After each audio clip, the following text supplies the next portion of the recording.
हे काय येत ना जात होय का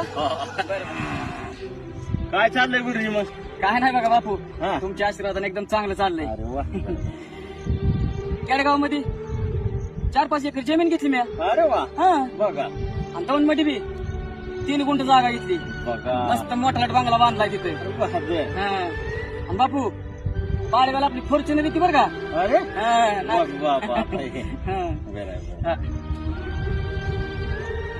आहे बाप कुठे आहे बाप हाची गावाकडे पोरं किती आहे ते ही कोणतं एकच आहे